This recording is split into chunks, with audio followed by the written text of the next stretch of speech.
कहते हैं उत्तर प्रदेश में बदमाश बेड़ियों से नहीं गोलियों से कंट्रोल किए जाते हैं। उत्तर प्रदेश पूरे देश में एकमात्र ऐसा राज्य है जहां सबसे ज्यादा एनकाउंटर होते हैं।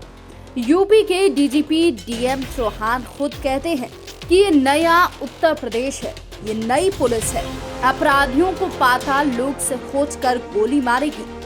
प्रदेश के सीएम योगी आदित्यनाथ भी कई बार सार्वजनिक मंचों से अपराधियों को सजा देने एनकाउंटर की बातें करते हैं। आज से लगभग 1 महीने पहले ही कानपुर में सीएम योगी ने बदमाशों को चेतावनी देते हुए कहा था कि अपराध करोगे तो चौराहे पर ढेर कर दिए जाओगे। यूपी में एनकाउंटर का डेटा खंगालें तो पिछले 5 सालों में 172 अपराधियों की मौत एनकाउंटर में हुई है। पिछले 52 दिनों में 6 अपराधियों की मौत पुलिस की गोली से हुई है। अभी 2023 की शुरुआत हुए 12 दिन ही हुए हैं, लेकिन नए साल के 11 दिनों में ही बदमाश मारे गए। पिछला एनकाउंटर 11 जनवरी को ही आगरा में किया गया। सबसे ज्यादा मेरठ जोन में 67 अपराधी मारे गए। मुठभेड़ के दौरान 4562 आरोपी पुलिस की गोली से घायल होकर अस्पताल पहुंचे तो 1375 पुलिसकर्मी घायल हुए। पुलिस के 13 सिपाहियों की जान चली गई। योगी सरकार ने अपने दूसरे कार्यकाल के 100 दिन पूरे होने पर एनकाउंटर का डेटा रिलीज किया था। बताया गया कि 25 मार्च से 1 जुलाई 2022 के बीच पुलिस ने 525 एनकाउंटर किए थे। इनमें 1034 अपराधी गिरफ्तार किए गए। 425 बदमाशों के पैर में गोली लगी। मुठभेड़ में 68 पुलिस वाले भी घायल हुए।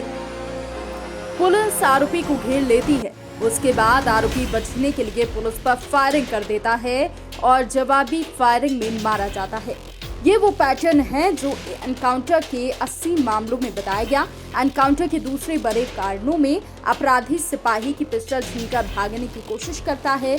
पुलिस रोकने की कोशिश करती है लेकिन वो रुकता नहीं है, जिसके बाद पुलिस गोली चला देती है और आरोपी मारा जाता है। यूपी सरकार में एनकाउंटर का सबसे चर्चित केस गैंगस्टर विकास दुबे का है, जिसने कानपुर के बिकरू में 8 पुलिस वालों की निर्मम हत्या कर दी थी। घटना को अंजाम देने के बाद विकास दुबे अपने साथियों के साथ फरार हो गया। पुलिस की 6 टीमें पीछे लगा दी गई। पुलिस ने उज्जैन से विकास को गिरफ्तार कर लिया। शाम को यूपी की स्पेशल पुलिस विकास को लेने पहुंची और सड़क के रास्ते निकली, लेकिन अचानक ही रात में पुलिस की गाड़ी पलट जाती है। विकास भागने की कोशिश करता है और पुलिस की गोली से मारा जाता है। इस एनकाउंटर के बाद यूपी पुलिस पर कई सवाल खड़े हुए। हालांकि बाद में सुप्रीम कोर्ट के रिटायर्ड जज बीएस चौहान के नेतृत्व में जांच हुई और पुलिस को क्लीन चिट मिल गई। इसके अलावा 3 जनवरी को 2 बदमाशों का एनकाउंटर हुआ। ये दोनों एनकाउंटर 35 किलोमीटर की दूरी पर एक ही समय पर हुए। दोनों की बाइक को चेक पोस्ट पर रोका गया। दोनों ने बाइक रोकने के बजाय भागने की कोशिश की और दोनों मारे गए।